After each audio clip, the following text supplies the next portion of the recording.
Alright, hello everybody, I am splodingshroom, And I am DeKirby.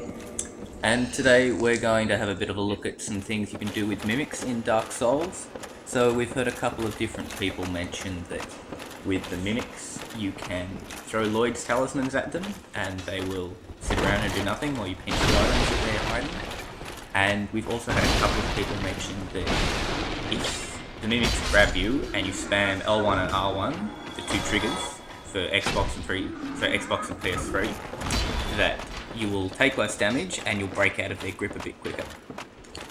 And this video is been made to show you how much damage is dealt to you, how much damage is prevented if you take these measures, and what the mimic does if you throw a Lloyd's talisman at it.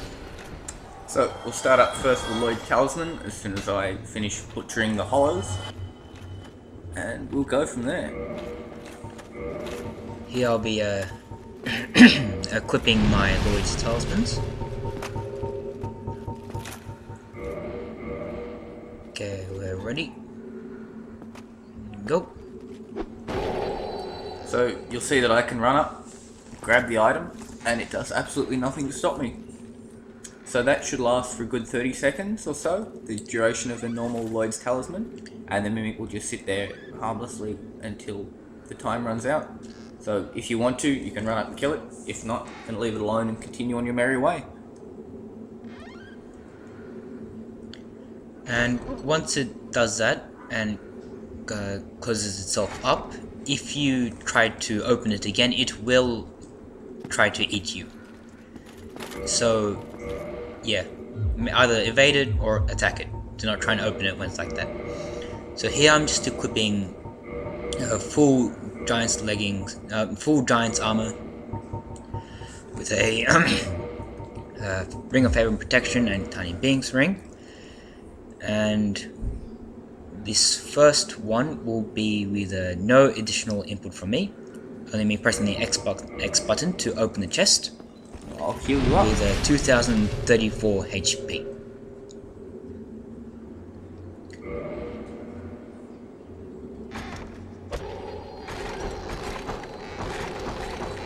There was no additional input, and I was just simply pushed back by the mimic.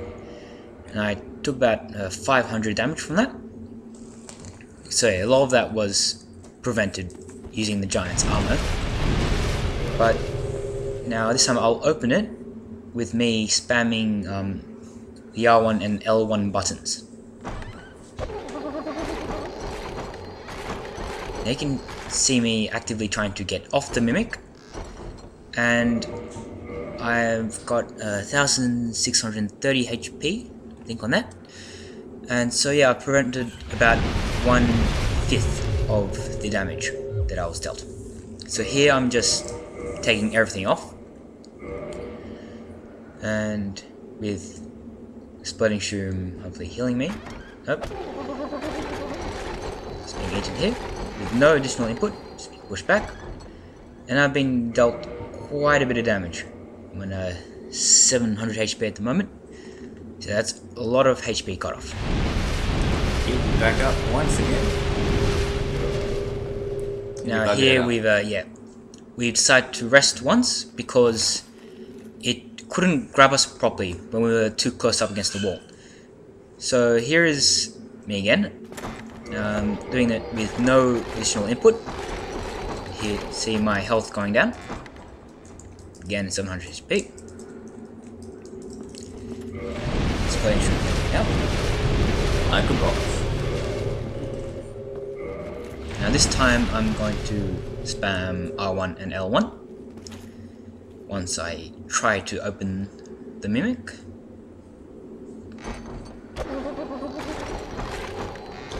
So you can see already from that thing, again, he pushes himself up, pushes the mimic off, and he's taken much less damage. It's taken about 1/5 less damage. Yep, and I'm on about 950 health, I think. So, because the mimics are fairly unique enemies in Dark Souls, we thought we'd run another test just to make doubly sure. So on our way down to fight Seath, we figured that we would test it out on our friends the giant clams. So there are a couple of enemies that can grab you, namely infested ghouls, the ants in Darkroot Garden. And Darkroot Basin as well. Yep, the clams, obviously the mimics. Yep, there are a few other enemies that can also grab you. So we figured that because it works for the mimics and the clams, it's most likely going to work for other things. The only thing we're not sure about is the centipede demon's grip. We're not sure whether or not that can be broken with L1 and R1, but we will test that at a later date and confirm that for you.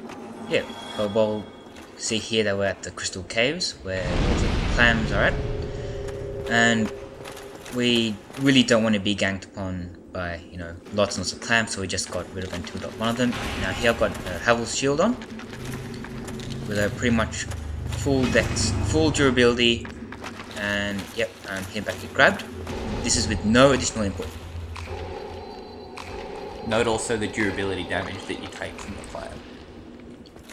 So I'll kite it for you so you can demonstrate stats. Yep, well here I've taken about 500 damage. Now here, that's what it's healing me. Now here I will check the durability of both my Havel Shield and my Pyromancy Flame, which I had on at the time. Yep, that took about 400 durability, and my Pyromancy Flame is broken. Now I'm gonna just heal, repair my Havel Shield using the repair powers I've got. Yeah, we skipped a bit because I stupidly used Paladin. But yeah, so this time, this is with L1 and R1 being pressed repeatedly. Yep. I'll heal you back up so you're at full. I think I used the humanity there. Yep, I used There we go. You'll cover so now I'm at full health and pretty much full durability for all my weapons. Just blocking until I get eaten. This is with additional input. Yep, I break myself free out of there. And see I've taken a lot less damage. And my Havel's shield will have less durability damage. I mean, took about 50 durability damage. So that should prove that pressing L1 and R1 not only reduces damage but reduces auxiliary effects such as the durability damage from the clams, and that demonstrates that you can break out of most enemies' grips a lot easier using L1 and R1. Yeah, so if you get yourself caught in a grabbing attack, spam L1 or R1 or your Xbox triggers. So, Yeah. thanks for tuning in, and we hope that's helped a couple of people find a couple of new tricks to help with the game. I'm splodingshroom, And I'm DeKirby. and we'll see you guys later.